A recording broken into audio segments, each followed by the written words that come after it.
Very good morning. Today we will see the Lorentz magnetic force. That means when the electric charge will enter with a velocity with an angle to the magnetic field, it experiences the force, and that force is known as the Lorentz force. In the earlier classes we learned about when a charged particle enter in a electric field, it always experiences the force. देखो यहाँ पर हमने अभी electric field में charge particle को अगर रखते हैं, there is the sum relations for the electric field में अगर चार्ज पार्टिकल को सिर्फ हम रख भी रहे हैं, प्लेस्ड कर रहे हैं, प्लेस्ड एट रेस्ट, अगर रेस्ट में हम रखते भी हैं, that u initial velocity is equal to 0 to that of the charged particle, it experiences some force and that force is called electrostatic force. That is the force. और ये force कितना है? तो ये force आप लेते हैं, that force is equal to charge q into e. जब आप फील्ड में, इलेक्ट्रिक फील्ड में किसी चार्ज पार्टिकल को अगर रखते हैं तो उस पर फोर्स एक्ट करता है, और वो फोर्स का value that depends upon the nature of the charge also. अगर यहाँ पर हमने पॉजिटिव लिया, अगर यहाँ निगेटिव लेते तो फोर्स क्या हो जाता, अपोजिट डायरेक्शन में. ये सब हम लोग पढ़े हैं. अब अगर कोई चार्ज पार्टिकल इंटर करता है, इट इज मूविंग इनसाइड, ठीक है, charge particle moving inside in an electric field में, तो ऐसे में भी यहाँ पर with a velocity it experience a force, इस पे फोर्स एक्ट करेगा and that force is equal to q into e. Again तो वेलोसिटी से इंटर कर रहा है, या आप अपोजिट अगर नेगेटिव चार्ज लेते हो तो वहां भी फोर्स एक्ट करता है and that force is equal to again minus q into e. ये क्या बता रहा है, that the force direction is opposite to that of the electric field के अपोजिट में फोर्स का डायरेक्शन है. लेकिन ये हम लोग ऑब्जर्व कर रहे हैं कि फॉर एनी कंडीशन मींस किसी भी तरह से अगर रेस्ट पे रखे और इलेक्ट्रिक फील्ड है तो भी वहां पे फोर्स एक्ट कर रहा है चार्ज पे, और अगर विद द वेलोसिटी इंटर कर रहा है तो भी वहां पे फोर्स एक्ट कर रहा है इन एन इलेक्ट्रिक फील्ड. और अगर सर्टेन एंगल से भी अगर मूव करता है, मान लो कि आपने यहाँ पे इलेक्ट्रिक फील्ड का डायरेक्शन दिखाया, this is the direction for the electric field E vector, electric field का direction, and the charge particle is moving like this. Charge particle अगर ऐसे मूव कर रहा है तो ये फोर्स एक्सपीरियंस करता है, एंड दैट फोर्स आप जो यहाँ एरो दिखा रहे हैं, दैट इज द फोर्स. और यहाँ फोर्स कितना हो गया, फिर again the same force is the electrostatic force, that is the F is equal to Q into E.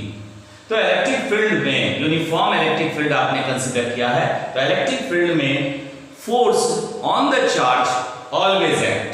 That means the charged particle when enter or having in the electric field, it experiences the force.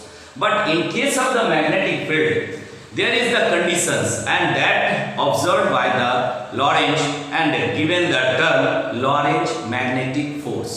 What he told, that whenever the charged particle enter with a certain velocity with an angle to that of the magnetic field, on that case the Lorentz force will act, and that force is that force experienced by the charged particle, and this is known as Lorentz magnetic force, and this is the cross product. That means it is the perpendicular to either of the two vectors. तो force experience कर रहा है, लेकिन condition यहां पर है, अगर magnetic field में बात करते हैं तो that is the Lorentz magnetic force. अभी हमने क्या देखा, इलेक्ट्रिक फील्ड में any how there is the force, but in case of magnetic field certain conditions are needed for the charge to experience certain force. Charge को force feel करने के लिए certain condition की आवश्यकता है, and that is observed by that is given by the Lorentz and the term known as Lorentz magnetic force. तो Lorentz magnetic force क्या कह रहा है कि ये चार्ज Q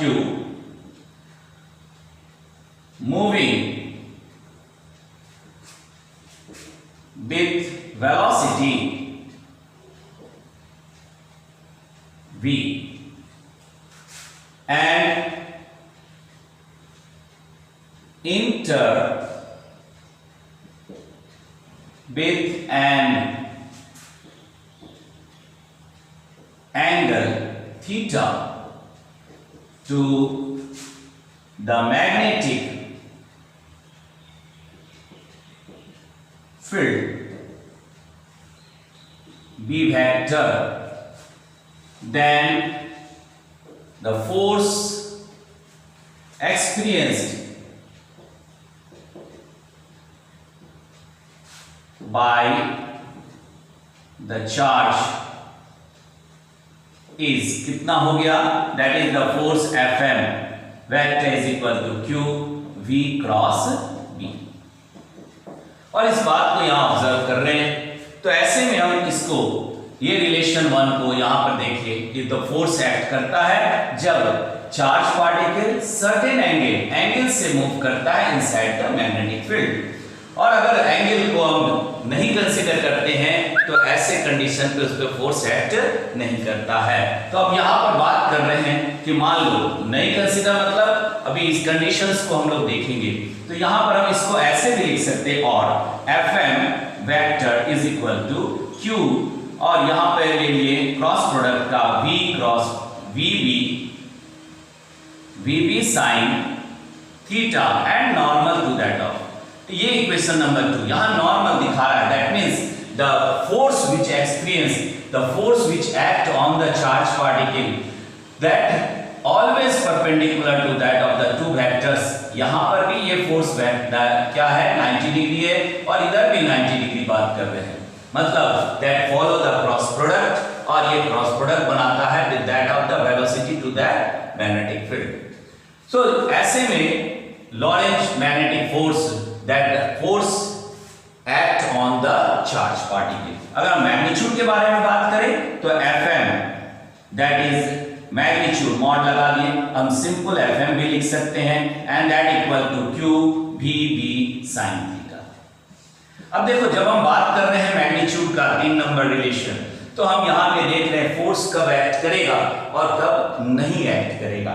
तो ऐसे कंडीशन पे हमने और भी फिगर बना करके बताया है कि अगर मान लो कि चार्ज पार्टिकल को मैग्नेटिक फील्ड में एट रेस्ट अगर कीप कर रखते हैं, at rest V is equal to 0, तो इट इज द केस 1। अगर हम पहला बात कर रहे हैं कि if velocity is equal to 0, that means charge is at rest in a field, that is charge is at rest in a field, magnetic field B vector, field क्या है आपका B वेक्टर है, तो इसमें अगर हम चार्ज को rest पे रखते हैं, that is the charge is at rest, तो रेस्ट पे रखेंगे, तो ऐसे कंडीशन पे फिर अब देखो यहाँ पे वेलोसिटी 0 हो गया, इसका हमने Lorentz magnetic force Fm is equal to 0, no force experienced by the charge particle.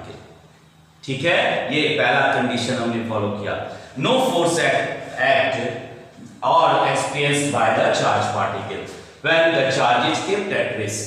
Now अब देखो मैग्नेटिक फील्ड में आपने रेस्ट पे रखा था, अब दूसरा केस हम देखने जा रहे हैं कि अगर सर्टेन एंगल नहीं है, कहने का मतलब either it is with the 0 angle और 180 डिग्री। ठीक है, मैग्नेटिक फील्ड में अगर थीटा यहां पर theta with the velocity vector and the B vector, that theta is equal to 0, theta is equal to 0, और इन द सेकंड केस देखो यहां पे वेलोसिटी का डायरेक्शन अलग है, मैग्नेटिक फील्ड का डायरेक्शन इधर है, तो यहां पे थीटा का वैल्यू कितना हो गया, theta is equal to 180 degree. In either of the cases sine का वैल्यू हम देख रहे हैं, sine theta is equal to 0 and that value is equal to 0, तो हम लिख सकते हैं second case second, when charge enter along the magnetic field or against the magnetic field, when charge enter with a velocity enter with velocity v along the magnetic field, along the magnetic field along the direction of magnetic field कर दो, along the direction of magnetic field, direction of magnetic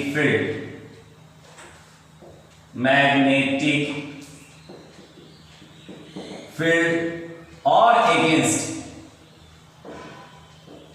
the field।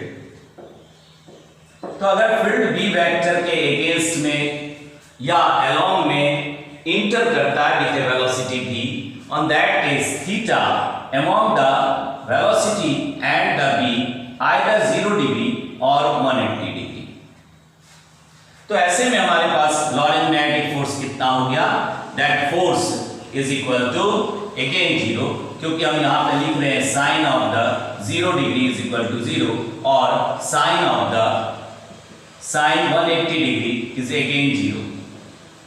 तो इसका मतलब Laurent force आपको कितना लग रहा है, Fm that is again equal to 0, क्योंकि साइन का वैल्यू अगर आप 0 रख देंगे तो आप यहां पर फिर प्रोडक्ट क्या हो गया, 0 हो गया। इसका मतलब अगर कोई चार्ज पार्टिकल, यहां हम दोनों कंडीशन दिखाए हैं कि अगर इंटर कर रहा है अलोंग द मैग्नेटिक फील्ड तो भी यहां पे लॉरेंट फोर्स कितना एक्ट करेगा, दैट इज इक्वल टू 0। और अगर अगेंस्ट में भी चार्ज पार्टिकल अगर इंटर कर रहा है तो यहां पर भी फोर्स का वैल्यू कितना हो जाएगा, Fm इज इक्वल टू 0। तो ये कंडीशंस को हम लोग देख रहे हैं और ये समझ रहे हैं कि अगर मैग्नेटिक फील्ड में एंगल नहीं है, विथ एन एंगल नहीं है, तो ऐसे कंडीशन पे लॉरेंट फोर्स एक्ट नहीं करता है। ठीक है, means magnetic charge does not experience any force. जबकि आपने इलेक्ट्रिक फील्ड में देखा था कि at any condition the force will act on the charge particle. ठीक है, तो ये बात हम देखें। अब देख रहे हैं कि अगर केस 3 कर दे, that is the when charge enter with the velocity along the direction में, यहां पर अगर हम ले लेते हैं if theta between the v and b vector is equal to 90 degree, तो अगर 90 डिग्री में मूव कर रहा है, if theta angle is equal to 90 degree between, किसके बीच में, between velocity vector and B vector. तो अगर ऐसे कंडीशन पे हम देखते हैं, यहां हमने बनाया है, ठीक है, कि ऐसे में अगर 90 डिग्री है तो हम सब जानते हैं कि sin 90 that is equal to 1। तो ऐसे में लॉरेंट फोर्स, मैग्नेटिक फोर्स कितना हो गया, तो ये आप निकाल लिए, दैट इज द QVB, क्योंकि sin 90 का वैल्यू आ गया। तो ये रिलेशन हमको मिल रहा है and that is the maximum value. क्या है ये, maximum force, maximum force act कर रहा है। ठीक है, तो अब ये बात भी हम समझ रहे हैं कि अगर परपेंडिकुलरली अगर मूव करता है मैग्नेटिक फील्ड में, और इस बात को यहां पर हमने बनाया है कि देखो मैग्नेटिक फील्ड का डायरेक्शन इनसाइड है। पहले एक बात समझ लेते हैं कि अगर हम क्रॉस दिखाते हैं, क्रॉस का मतलब the magnetic field is inside, moving inside, magnetic field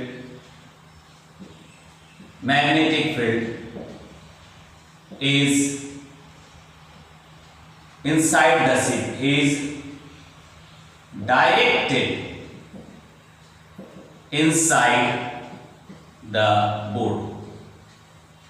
board लिए अगर आप कॉपी लेते हैं तो शीट लिखेंगे, और अगर डॉट दिखाते हैं, डॉट दिखा रहे हैं, तो ऐसे में कह सकते हैं कि magnetic field outward from the sheet. यहां मैग्नेटिक फील्ड जो आप ले रहे हैं, मैग्नेटिक फील्ड इज आउटवर्ड। तो ये कंडीशन है, और इसी कंडीशन को देखते हुए अब इन दोनों को हम हटा रहे हैं, और देखो यहां हमने लिया, यहां पे देख रहे हैं कि मैग्नेटिक फील्ड, ये जो है फील्ड को आप रिप्रेजेंट कर रहे हो, and field is the uniform inside, अंदर की ओर जा रहा है, और कोई चार्ज पार्टिकल इंटर कर रहा है with velocity v, that is the charge particle q। तो जैसे ही इंटर कर रहा है, इस पे लॉरेंट फोर्स एक्ट करने लगा, and the Laurent force that is the that keep in the charge particle inside the magnetic field and having the tendency to bring or to move the charge particle in a circular path। और ये कैसे हुआ? By using the Fleming's left hand rule. By using the Fleming's left hand rule maximum force act कर रहा है और ये सभी जगह फोर्स Fm ही एक्ट कर रहा है। तो ये बात को हम यहां पे देख रहे हैं। मान लो हम यहां पर इसको नहीं करके इधर बना देते हैं। देखो, अगर मान लेते हैं, सपोज करो कि यहां पर आपने मैग्नेटिक फील्ड लिया है और इस मैग्नेटिक फील्ड में the field direction is inside the board, board के अंदर की और फील्ड डायरेक्शन रिप्रेजेंट कर रहे हैं। That is the be uniform. ये क्या है? यूनिफॉर्म है, यूनिफॉर्म मैग्नेटिक फील्ड है। तो ऐसे में जैसे ही चार्ज इंटर करेगा it will experience certain force और ये एक सर्कुलर पाथ को फॉलो करेगा, क्योंकि हर एक जगह लॉरेंट फोर्स एक्ट कर रहा है and that have the tendency to bring the charge in a circular path. और ये हो गया Fm, that is the Lorentz magnetic force. तो ये भी हम देखें by the Fleming's left hand rule. इसको कैसे देख रहे हैं? बाय यूजिंग फ्लेमिंग्स लेफ्ट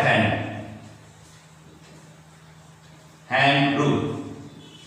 तो फ्लेमिंग्स लेफ्ट हैंड रूल क्या कहता है कि अगर मैग्नेटिक फील्ड अंदर में है और चार्ज इंटर कर रहा है, चार्ज आपने लिया यहां पर, that is the q charge inter with velocity v, तो ऐसे में फोर्स का डायरेक्शन क्या हो गया?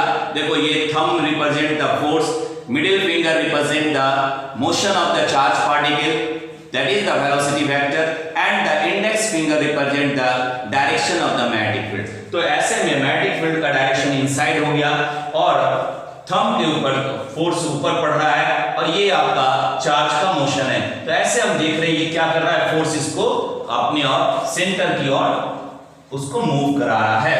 तो that is by the Fleming's left hand rule. तो और क्या दे पाए कि चार्ज इसमें सर्कुलर पाथ में फॉलो कर रहा है। लेकिन ओवरऑल क्या हम देख रहे हैं कि अगर 90 डिग्री पर एक्ट करता है तो maximum force Laurent force act करता है इन a field.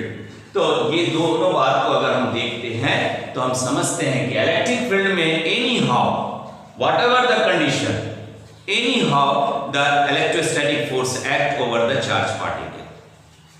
But in case of magnetic field there is the condition, and when the condition is followed, and condition is what? Certain angle is must, and having the velocity भी होना चाहिए और angle के साथ magnetic field में inter करना चाहिए, तभी जाकर के वहां लॉरेंट मैग्नेटिक फोर्स एक्ट करेगा। In the next video we will see the other relations of the Lorentz magnetic force. Okay, good luck.